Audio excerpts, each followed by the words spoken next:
What's up people and welcome to this video guys. So as you probably know, Fortnite Mobile is dropping for Android. It has already dropped for a couple of Samsung devices and it will be dropping for a lot more devices very soon. We have seen a few leaks, well not really leaks. Fortnite has told us which devices will be compatible with Fortnite Mobile on Android, but we will be getting more devices very soon, so stay tuned for that. So I thought it was a perfect opportunity for me to make a video on tips which I really think you should know before you download Fortnite Mobile and before you start playing it, okay? Because there's a lot of things which in my opinion I wish I knew when I started to play, and also when I started to play was when it was dropping for iOS, which was like many months ago, and they have changed so many things since then and you were able to do so many more things. And I really think you should gonna watch this video before you start playing on Fortnite Mobile, because if you do start playing on Fortnite Mobile without knowing these tips, and then maybe in the future you start knowing these tips or taking a look at them, you have completely ruined a bit of the game, okay? Because if you learn how to play the game correctly from the start, you will be progressing in the game much faster than what you would if you just jump into a game and play how the game wants you to play, okay? So I'll give you 5 tips before you download the game. Well, actually you can download the game before you start playing a game, okay? So the first tip I'm gonna give you is change the HUD. The HUD which comes along when you download the game is, I mean, they try to make it as good as possible for every player, but honestly, if you want to be a pro player, that is completely trash. It's garbage, okay? You do not want to play like that. I recommend you resizing all of the buttons, switching them to places where you think is the best. I could definitely gonna make an entire tutorial how to make a good HUD, because there's a lot of things which goes into it. The HUD which you're seeing on the screen right now, which I'm using, it took me 2 weeks to figure out exactly how I wanted them to be. Probably even more than that, maybe even a month, okay? It takes long. I can make a full tutorial how you want to make them, and then you can personalize them, like make them personal to you, because this is personal to me, and this is how it works for me. And depending if you're playing on a tablet or phone, it's really different. But I'm really recommending you changing your HUD. You search up for some different HUDs, like on maybe your device. I can show you a picture right here, which is a HUD which I used to use on my iPhone a couple of months ago. It's really great. This one also took me a very long time to come up with, so I recommend you using this. And also, like I said, resizing the buttons so you don't accidentally misclick them, or when you're trying to click them then you miss them. You want to be able to hit the buttons when you're trying to hit the buttons and not accidentally hit the buttons where you're not wanting to hit the buttons, okay? Another thing which I wanted to do is like change your sensitivity so it fits your personal style, okay? One tip which I can give you on sensitivity is the higher sensitivity you have, the better you will build, but the lower sensitivity you have, the better aim you will go ahead and have. So I recommend having around 36, like 0.36 to up like to 0.45 on the touch sensitivity. Then you can change the other one so it fits your style the most. And also another thing which I wanted to do in settings, this is if you want to be as good as possible, I just recommend it to go to lower settings. Even if your device can play on Epic, just go to lower, like the lowest settings. Reason being, you're able to spot enemies a lot more and you won't be having any frame drops or anything like that. Even though you wouldn't be able, if you wouldn't have any frame drops on Epic, I still recommend you playing on lower. It's just a lot easier to spot people, even though the game do look a bit worse, but trust me, it's definitely worth it, because you won't have any shadows in the game and you'll be able to see enemies a lot easier. Tip number 4, which I'm going to give you, is actually it kind of comes along with tip number 5, but play with 3 or 4 fingers. This is a tip for you which is going to take the game a bit more serious than others, okay? Because if you're playing with 3 or 4 fingers, you can do a lot more things at the same time than what you would be able to do with 2 fingers. So trust me, it's just so much smarter playing with 3 or 4 fingers than it is playing with 2 fingers. And if you just want to play the game for fun, I still recommend you playing with 3-4 fingers. But trust me, it's a lot more fun being able to wreck people than not being able to wreck people. But if you're very determined that you just want to use 2 fingers, go ahead and use auto shoot, because at least you'll be able to kind of shoot at the same time as you're like looking around. So use auto shoot, though auto shoot only works on close range. I don't really recommend using auto shoot. I recommend you using a button for that either way.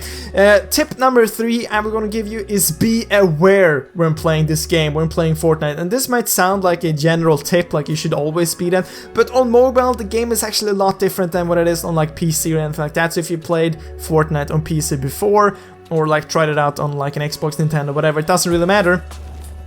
On mobile it's actually a lot different. So being aware of his running at all time is basically Like, you must do that, okay? Because if someone spots you and you're not really a good builder, you will die, okay? If they have a good weapon, they will be able to just melt you down immediately, because it's very hard in the beginning, at least when you're playing, to just very fast turn around at the same time start building, because a lot of like buttons you have to like keep track on, and sometimes even misses the button.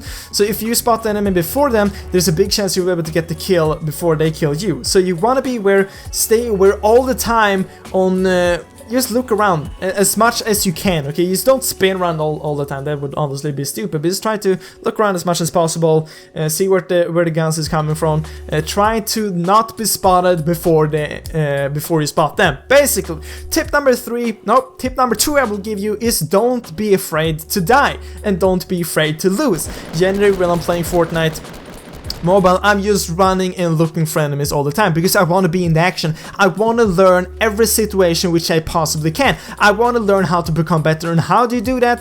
Well, you do it by playing. You do it by fighting against enemies. If you just sit and hide in a bush or in a corner, you won't be learning anything, literally anything. The only thing you learn is to be even more afraid of the enemies, okay? You want to try to fight the enemies, just go for them, and if you do die, if you do lose, it's okay, because currently, from what I know, in Fortnite Mobile, there are no stats, so it doesn't really matter. If you care about your stats, it's fine. Just, if you die, just restart the game. It doesn't really take that long to restart the game. Honestly, there's a lot of mobile players, like, there's no, like, long wait list. You start and then you're basically immediately in the game. The only thing which takes a while is you maybe have to wait a minute in the lobby, and it takes like a minute to get some weapons and stuff like that. But don't be afraid to die, okay? That's how you learn. You probably heard that quote before, but the only way you're gonna be able to learn anything is by failing. And how do you fail? Well, you're in the action, okay?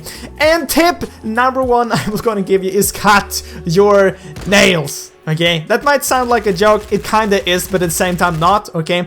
Because if you have long nails, you're not gonna have a fun time playing, okay? Especially if you're playing on an iOS, okay? Because iOS, the touchscreen do not recognize your nails as like your fingers. So if you accidentally click and your nails is the one which is clicking on the screen, nothing's gonna happen. So I mean, just cut your nails, and it's much more comfortable playing the game when your nails are cut. Trust me, I've been playing the game for a long time. It might sound like a very stupid tip, and it kinda is, but at the same time, just do it, okay? Just do it. And you don't want to have sweaty hands when playing. Just try to dry them. Wash your hand and dry them so you get them all smooth, okay? Because if they are sweaty, it's just gonna be very awkward playing, okay? You want to be able to slide around on your screen without like sticking to it. That's not gonna be great. Either way, guys, there you had 5 tips which I wanted to give you before starting to play Fortnite Mobile. And if you follow all of these tips, trust me, you will be better than the majority of playing this game, okay? A lot of people which are playing this game currently, they're using the standard HUD, they're using the standard sensitivity, they're using the standard resized and the standard graphics, okay? You can become so much better than that. People tend to play with 2 fingers as well. If you play with 3 fingers, you have such a huge lead over them already, okay? Because you're able to do multiple things at the same time, okay? I can literally speak about this for such a long time. If you guys wanted me to make a full tutorial how to make your HUD, I can definitely gonna do it. There is not like a specific HUD in the game which is the best, okay? Different HUD works different for different people. The HUD which you're seeing on the screen right now, the gameplay which you're seeing, that's the HUD which works for me. I'm playing on the iPad in this gameplay. I played kind of similar on my phone, but I definitely had a different type of HUD. So like I'm saying, it also depends on your device, how big it is, how small or big hands you have. It's a lot of things which come into place when trying to make a HUD. I can go and make a full tutorial if you want to go and learn how to make a HUD using either 3 fingers or 4 fingers. And yeah, that's basically it. But guys, that was all for this video. Comment down below what you think about this. Maybe you have any other tips which I didn't mention in this video which you think is a good tip, then just go ahead and comment that down below so people can go and see what you're saying. Guys, I hope I will be able to play with you in the future, and I hope you want to play with me. I hope we'll see you next video, guys. Remember to leave a like if this helped you. Remember to subscribe if you want to see more of this content, and I hope I will see you next video. But as always, thank you for watching.